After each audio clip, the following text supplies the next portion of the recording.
In today's gospel, my friends, Jesus is referring to the end of times when he's going to come for the second time. And he's talking about it's just what it was like Noah. They didn't know the flood was coming, but those that were prepared, Noah and his family, survived. And he's saying it's the same at the end of time. Those that are prepared, those who are awake, living in a certain way, will be saved. And they're saying that, my friends, this week and next week, these readings all are like that. Just as Jesus is coming at the end of time, so he comes spiritually at Christmas, right? That's the message of Advent. It means to come. And we need to prepare our hearts and our minds. As Jesus was born 2,000 years ago, at Christmas, he wants to be born in our hearts, right? That's the whole message of Advent. Charles Lindbergh would fly his mail route into St. Louis in the 20s, and he would schedule a day off so they would that's where they were building his plane, so he would stay there and visit the factory where they would, and then would stay overnight with his friend. And they would stay at this cheap hotel, and one night his friend, whose name was Samuels, woke up and Lindbergh wasn't in his bed. And he got up, and there Lindbergh was sitting in a chair looking outside in the window. And he said, "For goodness sake, Lindbergh, what are you doing sitting here at this hour?" He said, "Just practicing." "Practicing for what?" He said, "Practicing staying up all night." What was he talking about? In Lindbergh's mind, my friends, he was already preparing his mind for that trip across the Atlantic. And he knew that it took not only effort with his plane, but he needed to stay awake and alert. It takes work, it takes effort. And I think that's what Jesus is saying too. It takes effort to be spiritual awake in today's time. I don't think there's a busier time in our entire course of the calendar year, my friends, than this time. It's just crazy busy for most of us. And it takes effort to pause and reflect on this beautiful, beautiful season. I was reading an interesting article this past week. It was about somebody who hired some African guides, and he was doing these hunting trips deep into some of these really thick areas of Africa. And they're quite expensive because they're hunting trips and they need to take the gear into these somewhat isolated areas.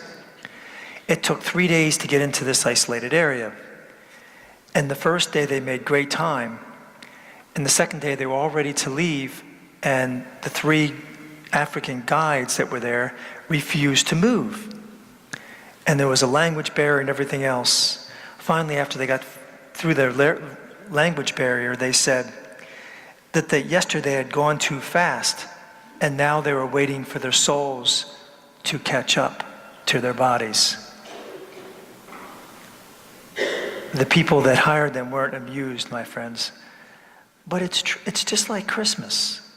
You know, we're so busy, sometimes our souls need to catch up to our bodies to make sense of this beautiful, beautiful season.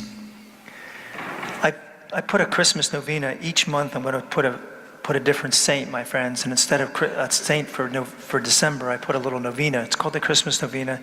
It's been around for hundreds of years. There's a little description in the back if you want a little yellow card. What you do is you pray this between now and Christmas 15 times a day. Short little prayer. Short little prayer. Takes 15 seconds. Do it 15 times a day between now and Christmas.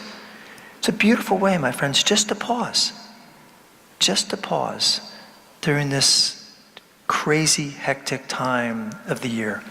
There's also a Magnificat books out there if you like one, and each day there's a different meditation. If you want to use one, they're free.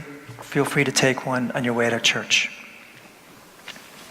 In the beginning of the Magnificat, the very first page, the editorial, his name is Father Peter John Cameron, writes a little meditation. And he says in the National Grand Teton Park in Wyoming, which is huge, my friends, it covers like 45 miles and hundreds of thousands of acres. When you're driving there, during the season when the moose are producing their calves, it's not uncommon that the moose are right along the road. And they said it's amazing because people take pictures but you know why the moose are by the road? They know that the bears are going to attack their young. And as soon as they stray too far from the road, they'll be attacked. So they stay close to the road because that's where their shelter is. I thought, isn't that amazing? Nature, how smart they are. Do not stray too far from the road because safety is in the road. And you know, it's the same with the church, isn't it? This church, my friends, should be our safe haven. It should be our road. You know what this part of the church is called? It's called the nave. The nave. You know where they got that? From the ship. The Navy. It's from the Navy ship. But the safest part of the ship is that part of the ship.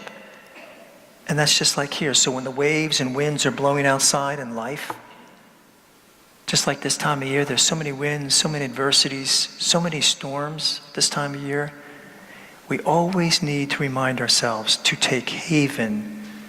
It keeps us on the road here in the nave of the church. So as we begin our Advent journey, my friends, may we just pause each day. Pause and prepare our hearts for the great feast of Christmas. God bless you.